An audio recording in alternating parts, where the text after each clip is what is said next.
oh so tenderly. I brushed the carefully seasoned glaze over the succulent thigh until it shimmered under the stage lights. Just the right amount.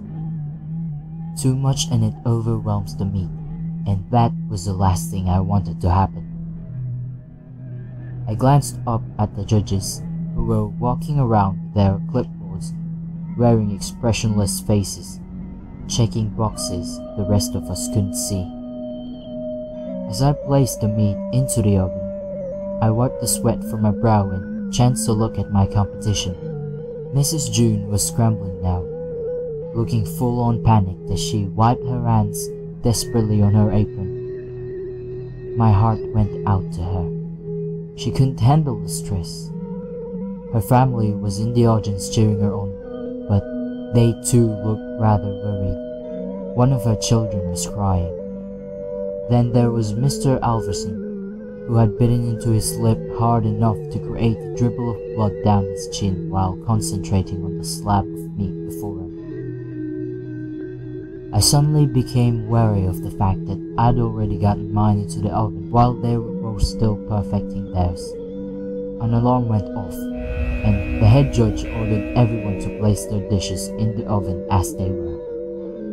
Mrs. June began to cry, and Mr. Alverson swore aloud. I felt a small sense of relief. We waited, the minutes ticking on seemingly endlessly. Finally, mine was done. I pulled it out, making a few last-minute adjustments, adding some olive oil and bay leaves. With a shaky breath, I walked my tray up to the judges' table, the floor crinkling under my feet as I went. Eventually, the others did too.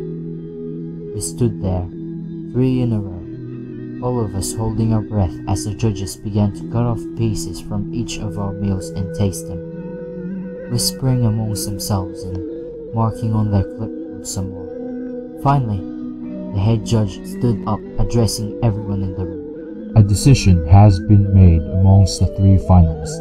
The winners this round are Mr. Alverson. I jumped as Alverson whooped in excitement. And Mr. Farrell. I sighed in relief.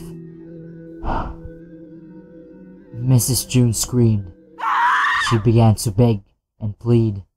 One of her children got past the guards and ran up to her, gripping onto her, but it was no use.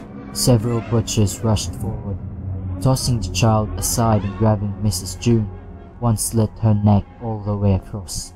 Another attached a hook to her ankles and hoisted her upside down, her blood draining into the plastic that lined the floor. It took several deep breaths to steady myself as I waited for new instructions. The main judge smiled. Gentlemen, our final dish will be a kidney stew. I shivered as the butchers hacked and chopped, finally bringing Mr. Alverson and myself Mrs. June's kidneys. I returned to my post to create the most important meal of my life.